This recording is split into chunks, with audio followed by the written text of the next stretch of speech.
Hi, I'm Mike from 1A Auto. We've been selling auto parts for over 30 years. We're dedicated to delivering quality auto parts, expert customer service, fast and free shipping, all backed by our 100% satisfaction guarantee. So visit us at 1AAuto.com, your trusted source for quality auto parts. In this video, we're going to be working with our 2006 Chrysler 300 3.5-liter rear-wheel drive. We're going to show you how to remove and replace your vehicle's front brake pads and rotors. While we're performing this process on the passenger side, the procedure is the same on the driver's side, and we always recommend you replace these parts in pairs. If you like this video, please click subscribe. We have a ton more information on this and many other vehicles. And if you need these parts for your car, you can follow the link down in the description over to 1AAuto.com. Here are the items you'll need for this repair.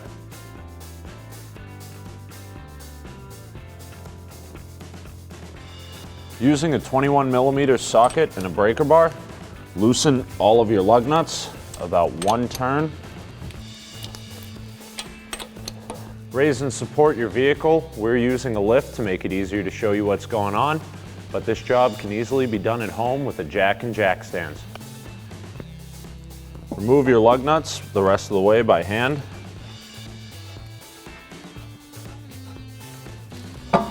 Remove your wheel and tire. Remove the two 13mm bolts securing the caliper to the bracket. We'll do this using a 13mm socket and ratchet. Remove the caliper and using a bungee cord, zip tie, or mechanics wire, hang it up out of the way. Remove the pads. Remove the two 18mm caliper bracket bolts with an 18mm socket and ratchet. Be sure to crack both of these loose before removing either one fully.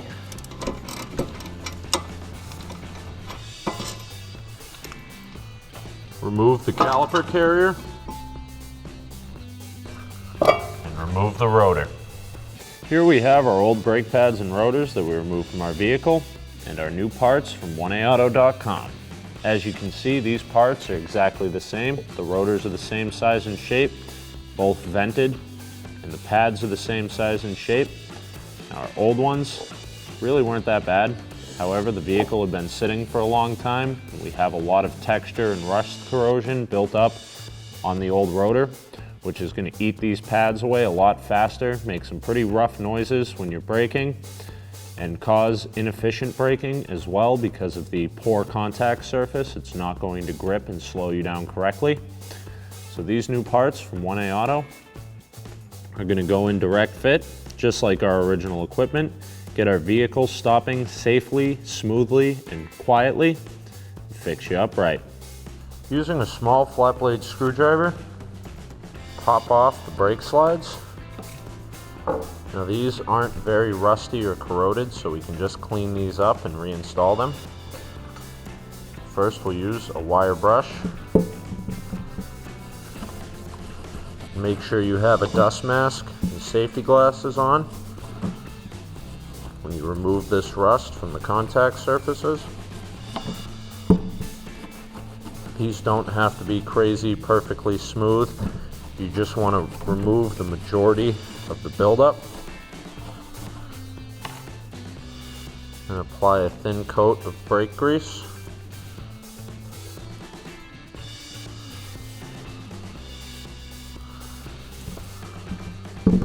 Clean up your slides the same way.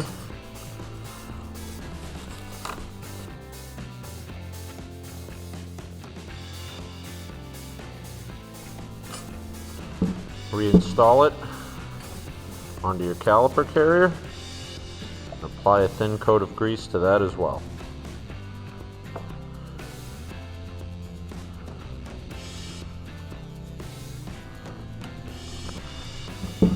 Hold the boot and remove the pin. Wipe the old grease off of the pins and apply a new coat. This you can go a little bit thicker on. Now this rust buildup on the end isn't a big deal. However, if it were down on the actual moving portion of the pin, we would want to replace them.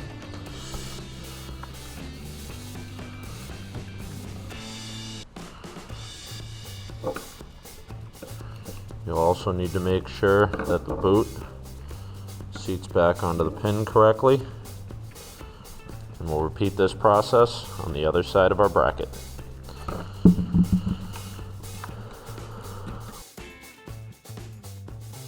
Now that our caliper bracket is cleaned and greased, it's ready to go back on the vehicle. Apply a thin coat of brake grease to the hub surface. Be sure to get the flat surface as well as the bore. This will prevent our rotor from getting frozen onto the hub. Install the rotor onto the hub backwards and spray it down with some brake cleaner.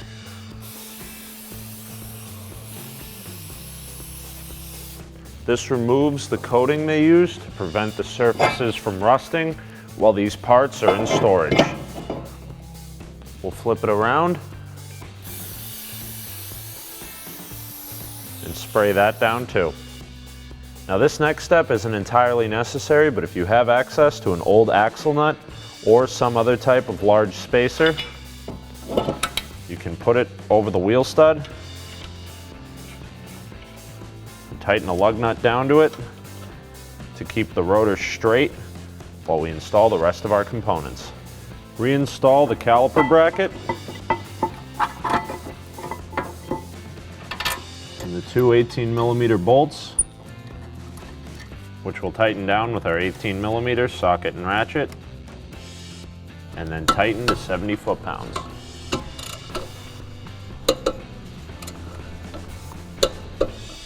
Install your new brake pads into the caliper carrier and grease the back sides of the shims with a thin coat of brake grease.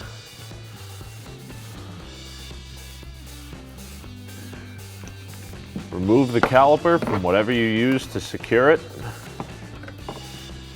and using a pair of groove jaw pliers, slowly compress the caliper piston.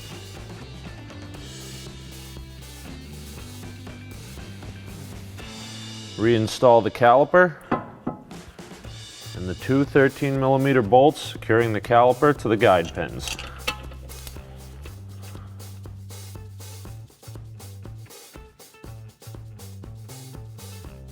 Using your 13mm socket and a torque wrench, torque the caliper bolts to 44 foot-pounds.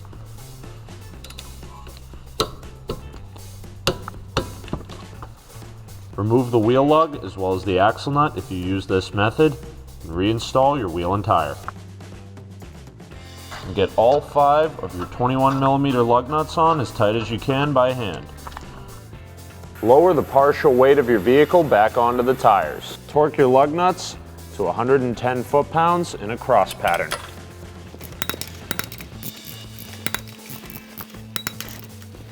Thanks for watching. Visit us at oneauto.com for quality auto parts, fast and free shipping, and the best customer service in the industry.